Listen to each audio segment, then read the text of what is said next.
Welcome back to the 20th episode of Mindless Podcast.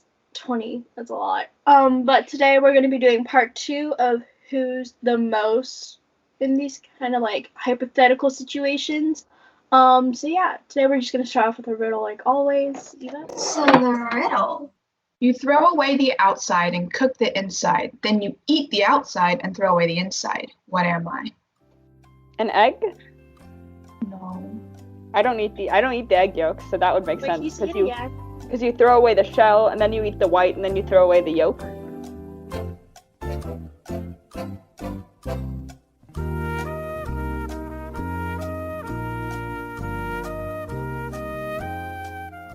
It's like when someone asks you for your favorite song and then suddenly you don't know any songs. Like suddenly Yeah, I'm so at a you can't loss remember of any vegetable knowledge. What even is a vegetable? So I don't you What even is a vegetable, honestly? You can eat it in different forms. Does that make sense? So Like it's used, you can, potato. it has a lot of purposes, kind of. Right, like a Edible. potato. Because potatoes Yeah, like a potato, you could just straight up eat potatoes, but it's also like French fries or mashed potatoes. So it's kind of like that, but it's not a potato. Is it a sweet potato? No, it's not specific. It's like, no, you're close. It's the golden brown, reddish, Yeah. orange potato Just a little located bit. only in Southern Europe. Yeah. Wow, not obscure at all, guys. Come on, you should know this. You should know this. This is common knowledge. I can Okay. only my brain just keeps on supplying me with rutabaga and I don't know why. I don't even know what a rutabaga is, but whenever I try Mine to just think of keeps anything. switching between cauliflower, carrots, and potato. Like that's the only three I know right now, and I don't know. If you just list vegetables, you can be like, all right, cabbage, radish, carrot, broccoli, Artichoke. cauliflower, artichoke, Yes. zucchini, cucumber. Is cucumber a vegetable? I don't know. I don't really care. Maybe. I'm gonna look it up. I can't think of It has things to that be are fruit. There's super seeds in obvious. it, right? Is a What? cucumber There's seeds a in fruit it. or vegetable? All sort of gourds, like pumpkins and stuff. Oh yeah, I remember. Eva and the editor is why I know the word gourd. For like, Yes, I love gourds. They're so cute. Okay, so it's technically cucumber is technically a fruit, but it's like usually considered a vegetable, but it's technically a fruit. It's got seeds. Mm-hmm. Zucchini is also a fruit then. It's also got seeds. I'm trying to think of another hint that wouldn't give it away. Like, just give us the color at least, because I was gonna give you the color, but if I give you the color, I feel like you'll know. Would we? I mean, are there any vegetables that have particularly striking colors? Well, no, but it's not green. Oh wait, is it corn? Mm-hmm. Yes. Yay! I can't. You named so many vegetables except for corn, and I was like, I forgot about corn corn. existed. Yeah. I was going through Thanksgiving left stuff and I my memory somehow for a little didn't bit. go through corn. Like that was just not in the capacity of my brain. Corn doesn't exist in this world, guys. And that's Wow. What's that? Man. I get the riddle point though. Do we keep track of riddle points? I don't know. Do we? I don't. I don't think so. You or If we Seneca do, have the Seneca highest one. has I the have like 2 or 3 in the bank, and that's it. Yeah. That's I okay. don't- You solve more than me because I look up the riddles and the answers. I don't even try, so it's like. I almost never get any riddle points because I can't ever solve riddles. I either already know You the always riddle. help towards the solving of riddles. I'm always like, you're on the right track. And then like either me or Seneca will be like, oh my goodness, it's this, and you'll be like, yeah. Because I feel like you guys think out loud and explain. Seneca's just randomly like, cube, This. Yeah. stars. And I'm like, but you guys are like, well, I'm thinking this and this. And then you like help each other. Yeah. Mhm. All right. So let's Brilliant. get into the questions. So the first one that I looked up was who's the most chaotic?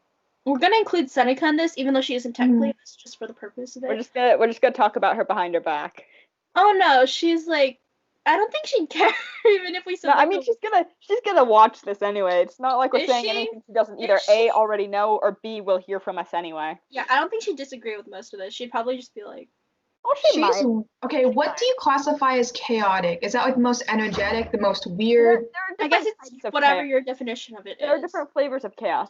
Because Seneca is like Seneca is like, if Seneca had alignment, it'd be chaotic neutral. If Seneca Yeah, had that's what I was about D&D to say. alignment, and that's not necessarily a type of chaos, but she's definitely got sort of that vibe of do what's best for me or whatever I see fun, and only like to some extent, right? Because she's still like a good human being with empathy, you know. But Otherwise, don't tell her we said that. She'll kill us for saying she's a good right? But she much more vibes with the whole like, you know, do stuff because it's fun, or do stuff because it benefits me, or she likes to sit back and watch chaos unfold. She'll like instigate it for her own amusement. Yeah.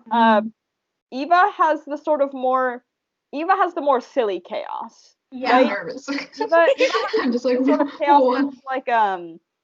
that's like it's Seneca watches the chaos. Eva is the chaos. I am the chaos. She, but yours is more sort of like you cause chaos because you sort of, it's not necessarily that you don't know what you're doing, but also kind of because you don't know what you're doing, right? And not necessarily sort of a bad way, but your chaos is more of sort of like accidental chaos. Like you don't mean to be chaos. I love It that. just happens. I just have sporadic chaos because I don't know what I'm doing. I love that. Melanie's chaos is the stressed, overworked chaos, right? Melanie's chaos is the sort of like I'm trying to tackle 12 assignments at once kind of chaos, right? Or she's had too much sugar and she's just a papers all over child. the floor and I don't know what I'm doing anymore. I can't find my red pen and I haven't eaten since Tuesday. Like that's the kind of chaos Melanie. I feel like that's more you though. I'm stressed. I have assignments. I have shows. I haven't eaten. I just woke up. I know, like, and I that's go, you. Heather, when was the last time you've eaten? And you go like 6 hours ago, and I'm like, You record at 4, and she's like, I haven't eaten lunch yet. And I'm like, what? I've had a bag of chips since 12. Right now it's like 7, but I've had a solid bag of chips. And I'll be like, because during that kind of like season when you're doing a musical or like a play, you have like rehearsals like right after right after school essentially. Yeah. So you like get a bag of chips after 3 and you're like running to the vending machine getting water and chips, and I went with you once and I was like, so you're not gonna eat till like 7 or 8. Like that's the situation. Well, it depends, right? Because during Tech Week, when we have during the show at Tech Week, we have rehearsals till like 9. But we're given food, so then I eat at like 4:30 or something. I eat dinner at like 4:30, and then sometimes eat food again when I get home. I would actually, surprisingly enough, I would actually argue that when I'm in the midst of my shows, because I don't know, I can't talk too much about my own chaos because like I don't have a good view of it. See it as much as we do, right? But I tend to sort of I function better when I'm busier, if that makes any sense at all. And like sometimes not, especially not like right now in the middle of quarantine, because there's no structure and everything, and nothing is holding me accountable, and I'm really bored by literally everything I do, and I hate it. So it's like it's really not the good setup for me. But like for rehearsals, when it's like I have a full day of schoolwork, and then I have what 3 to 5 hours of rehearsal after school, and then I still have to eat food and do some of my homework, and it's like when as long as I'm doing something I enjoy, I function best when I barely have time to breathe, because it forces me to have a good. It's like it's weird. I thrive off of it. Whereas no, I get it. It's like you're busy, but you like that because it's like something to do and it's something you like. Yeah, it's a schedule that gives you structure to like wrap the rest of your life around, pretty much. Yeah, and I actually have a better, more consistent eating and sleeping schedule during the productions, surprisingly enough. Whereas now it's like right now it's the middle of the winter break, and I average like 1.5 to 2 meals a day and sleep like 5 hours a night because I just can't be bothered. Right? I stay up late watching YouTube or drawing, and then I wake up too late for breakfast, and then I just don't bother with lunch, and so then I'll have like dinner later. But it's like. And then dinner at 1 a.m. I normally have dinner at like 10 usually. It's 10, fine. we love that. Or I'll have like a meal at 6 and a meal at like midnight, and that'll be my food for the day. My entire schedule is just screwed, and my poor mother is very worried for me, I think. Because I just don't don't eat and sleep consistently. And she's like, Heather, please take care of yourself. And I'm like, that's so much work though. So yeah. So for me, I'd say like I'm more spontaneous chaotic, or my personality overall is chaotic. So like chaos levels are already high for me. Like normally I feel like my personality, you either like me or you don't, and I'm like fine with that. So I have that kind of personality, and then randomly I'll do like random stuff when I'm bored. And it's sort of kind of stupid usually, so I'd say I'm more like spontaneous chaotic and like not necessarily in a good way. I think that actually describes it very much. Like, yeah, Seneca is chaotic in that she watches the chaos unfold, right? She's not necessarily, well, sometimes she's an instigator, but mostly she's just a passive observer. Eva is chaotic in that it follows her around. Melanie's chaotic in that it's partly ingrained into her personality, and I'm chaotic in the work that I do. Yeah. So I don't know who'd be the most chaotic. I'd say, like, just on an everyday standpoint, I might just say Eva because I feel like she's the most fun type of chaotic, and it's like you can see it happen. She's the most all around. Clearly, can't you see it? Every day. Oh yeah, chaos. For sure. There, just like wherever she is on the screen. I just exude chaos all the time. It just follows me. Yeah. Yes. No, but in real life, it's like super duper fun to be around. So I feel your chaos is the best to manage. Yeah. Right? You have to tame my chaos. It's entertaining chaos. All right, Eva. So, out of the four of us, who laughs the most? Strictly podcast episodes, right? Or just like in general, day to day? In general is good. I think I would definitely vote for Eva for this one. Yeah. I was gonna say Melanie because she laughs at like either Eva or me. Because Eva laughs at everyone else's jokes, and she also laughs at all her own jokes. Yeah. So I laugh at essentially. We love you for it. Since I laugh at like everything, I feel like it's more like tame from mine. But Eva's is like it's around the same thing. It's just that I feel like I laugh at a broader span of things. Melanie doesn't doesn't laugh until she cries. Sometimes I just have a moment where I'm like, that's the funniest thing ever. Yeah. And the person is just like this was like 5 minutes ago, and I'm just like, that's so funny. We're like sitting in the hallway during lunch, and you're just on the floor crying. We're like, are you okay? Are you okay? I know. Right? I think Eva laughs more than Melanie solely just from the fact that Eva has more sort of amusing conversations than Melanie. And I don't mean that as in sort of like a dragging way, but like for an example, at lunch, Melanie will be like having just sort of like a regular conversation with Seneca off to the side, and Eva will be talking about like, you know, pufferfish or like her thighs or something with editor. Well, I don't remember that. Okay. You know, where when you do the thing where you just sort of like pat them, right? Oh no, it's the knees. It's the knees. No, Oh, the knees. No, the knees. I'm so happy. I forgot about those times. Thank you for bringing it up. You're very welcome. Honestly, you're like safe now. How does that feel? Oh, I feel so happy and relieved. Yearbook was so scary because she had wheels. She was mobile. Oh my god. For context, slide could mean like your knees are in danger essentially. Our editor made it her sole purpose in life to snatch Eva's kneecaps. I know. And would just grab them. I got to witness it all. It was quite fun, honestly, from like an outsider standpoint. Oh yeah, from an outside. Yeah, wait till she comes for you though. Oh no, she did a few times. It was horrific. It's like I don't know what it is. There's something like weirdly terrifying about editor just lunging for your kneecap. You did it sometimes too, though, Heather. You did it too for like no reason. You're like, oh, that looks fun.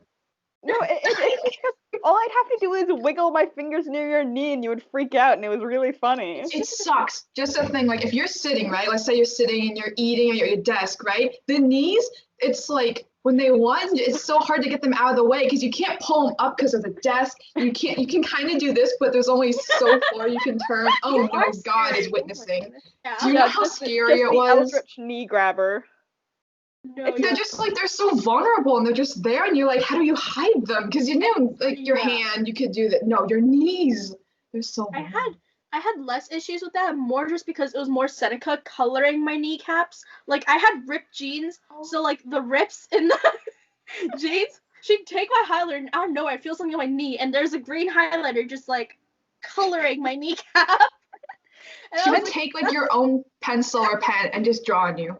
And it's almost like it's funny. I'm curious why you were so adverse to the kneecap grabbing, because for me it was it's sort of two things. One, I'm just sort of like stupidly ticklish, so whenever she reached for my knees, I would just have a fit. And also, Editor has like really cold little gremlin hands. It's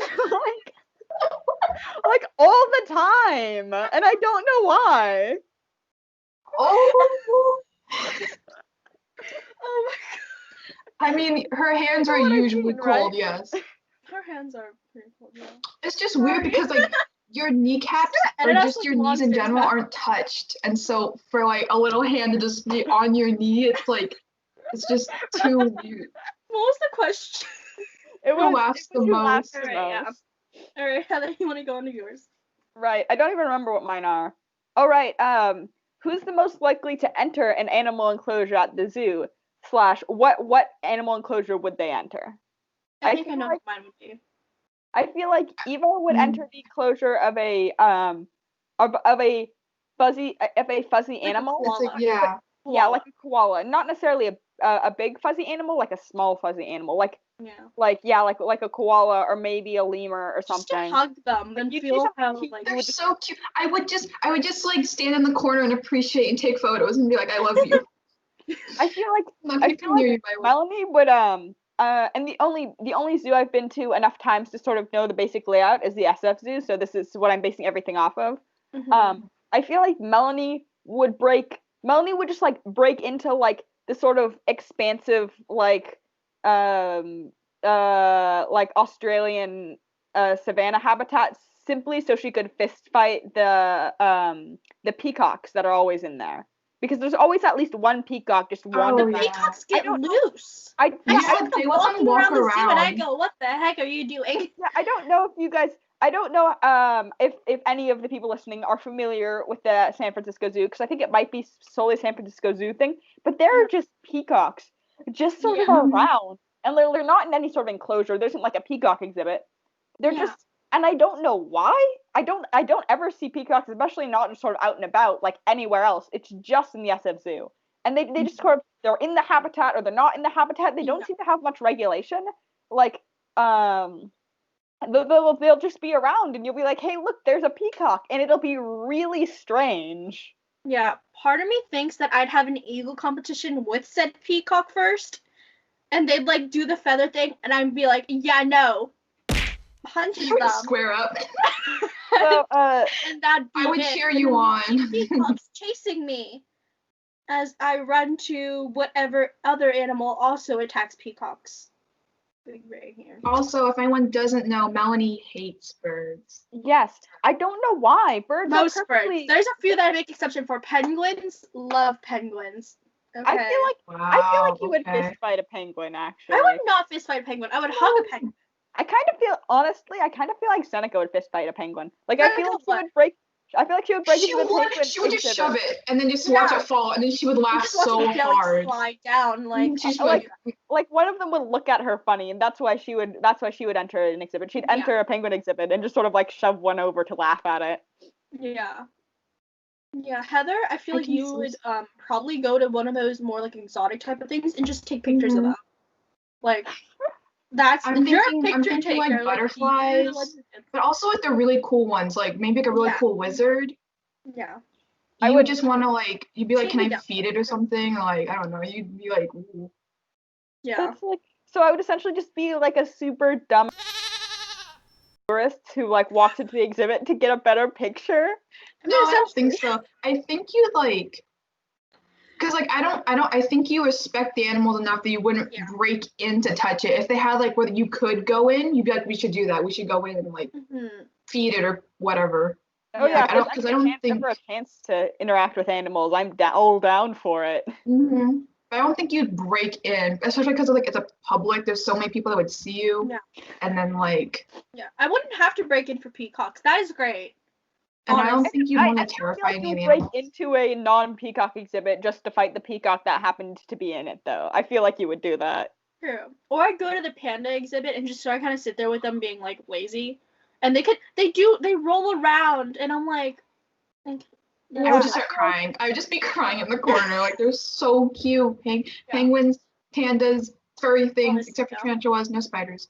My favorite exhibits were always, and I don't know how morally ethical this is because I don't know too much about how I don't know too much about how well or not well the San Francisco Zoo treats their big cats. Yeah. But I always liked the big cat exhibits. Like I really liked watching the tigers, and they're always. I feel like if I were to climb into an exhibit because I had a severe lapse of judgment or somebody accidentally turned me back into a toddler again or something, and I just like had no sort of sense of common sense anymore, it would probably be a big cat exhibit because one, fuzzy large cat, oh my goodness, and two, their enclosures always look the most interesting. Like they have a little water, they've got like a little stream, and they've got like a ball to play with and some logs. It looks like the most interesting to explore. I always thought that when I was little and went to the zoo.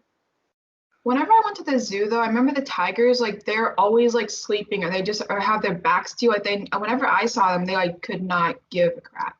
Oh, no, they just, like, they would, like, pace around and stuff. I saw them moving sometimes. I mean, sometimes they'd be snoozing, but sometimes they'd be, doing stuff, just wandering around their exhibit, minding their own business.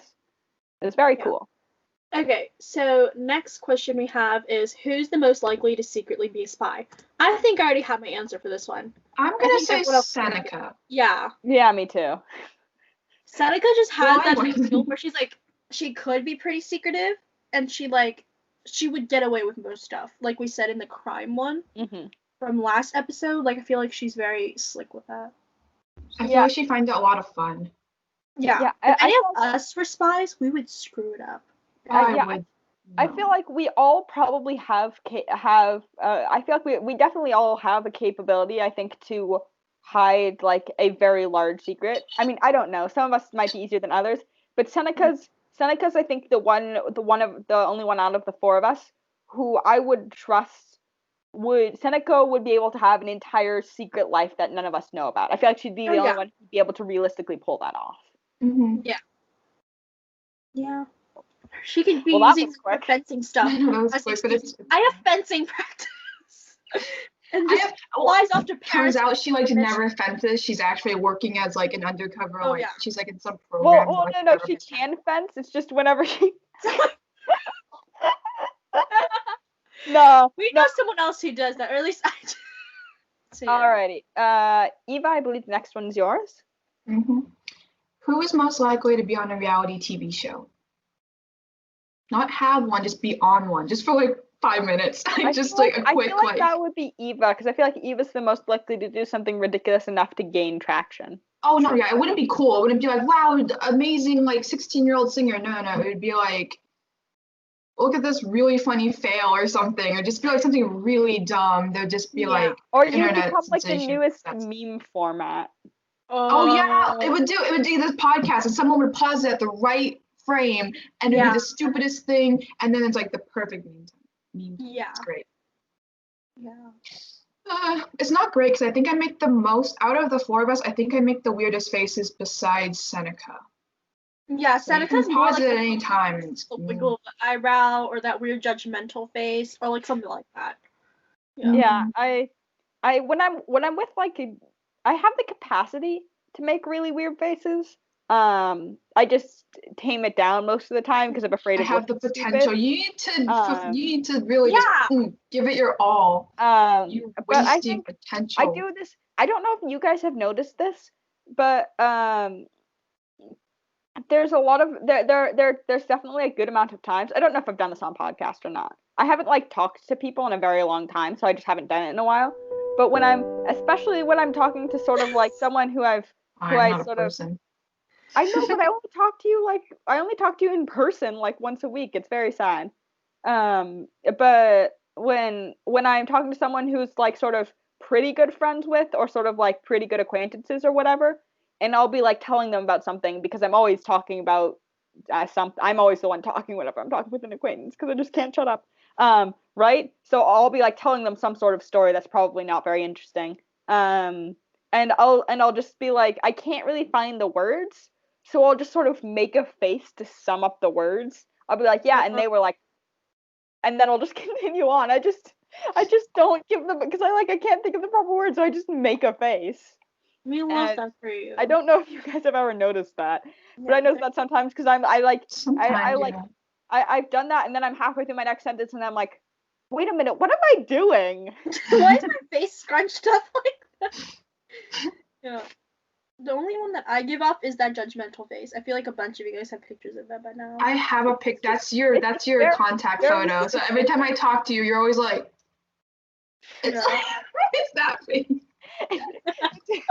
It's very like shifty eyes. Wait, what is my contact photo of you? I have to find this out now. Oh no, I'm scared. Oh no. Heather has like a vault of photos for all of us. That's like black. Oh yeah. Yeah. It's the judgment face. One we second. Love that for me. Loading. It's here. Yes, that's the same one. Yeah. Yeah. Wait. Can I show some of the particularly good photos of you to the Oh, look, it's me and Finn. Oh, yeah, but you have to cut them out. Like, I already make a lot of weird faces. I don't want that to like be in the actual episode. The cat. Look at him. Look at him. I'm making a stupid face, but look at him. I'm holding him like a baby. Oh. I miss him. I haven't seen him in several weeks, and now I'm sad.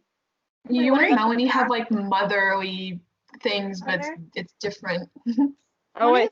Yeah, because Melanie's motherly around actual human children. I'm just motherly around cats. It's like they are my children. Children is one thing, but I'm also like the kid at the same time. Like Eva's usually the mother of the group when it comes to emotions. I'm the mother of the group when it comes to having stuff with me. Like if you need whatever, I probably.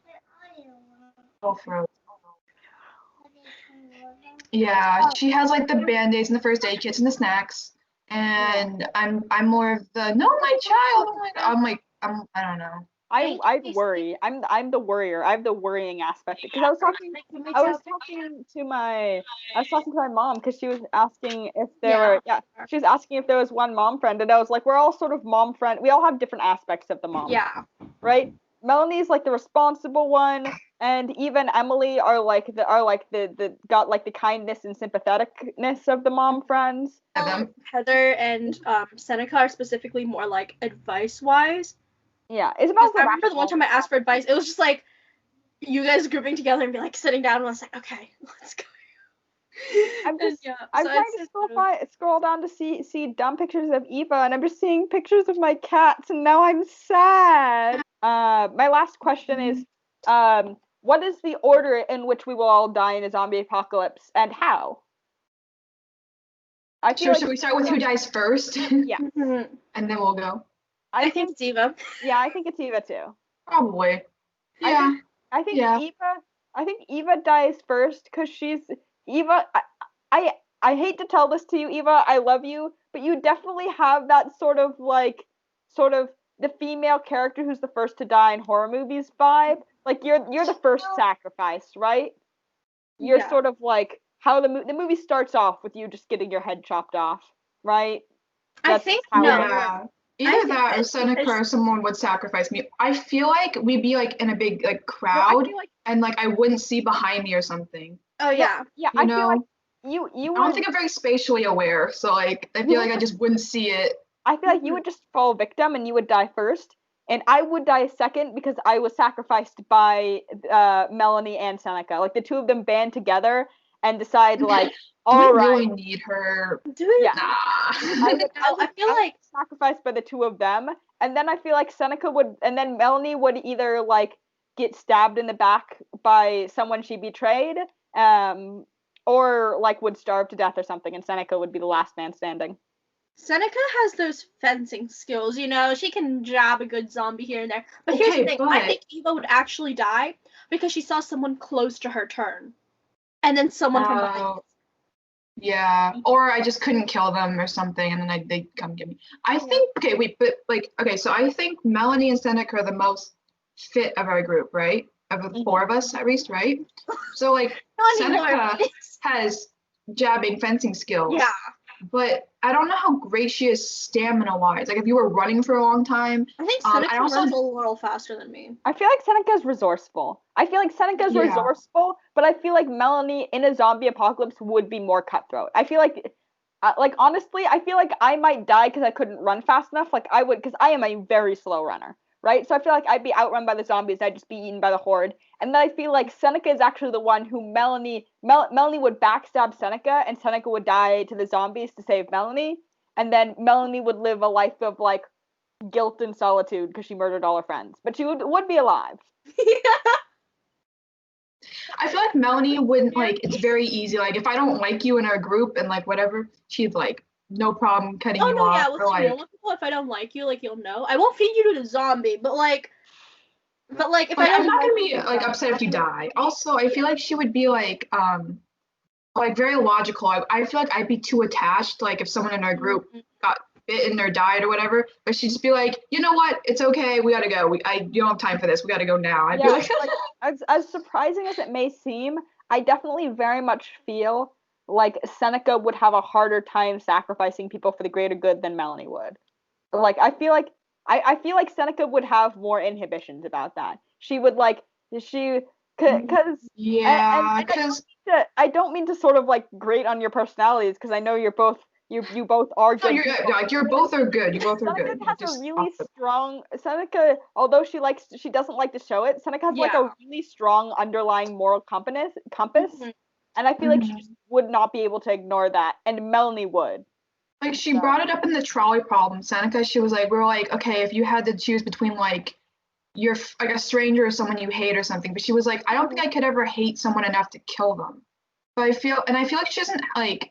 She's chill, she doesn't have any like issues with anyone, like no one really dislikes her, they're all just kind of like nah. But like Melanie, some people like really don't like her, so I feel like I feel like she'd be like, yeah, I really hate you and I would not care if you died. I'd be like, if you die, you die, sorry dude, like you weren't fast enough, oh well. Like it's more we love that. No, but you both are good people. Yeah, like it wouldn't actually happen. Yeah. All right. What a great ending to the podcast episode. We really hope you enjoyed this one. Next, we're going to be back with a brand new topic. And so make sure to hit like, subscribe. If you're on audio, Heather's currently showing some good old Eva like photos in our outro, so do check out our YouTube. Oh my god, no. Podcast if you see what's happening there. But yes, we are desperate. Come here if you want to see my face. See all that stuff, and we'll see you next week. So bad. Bye, guys.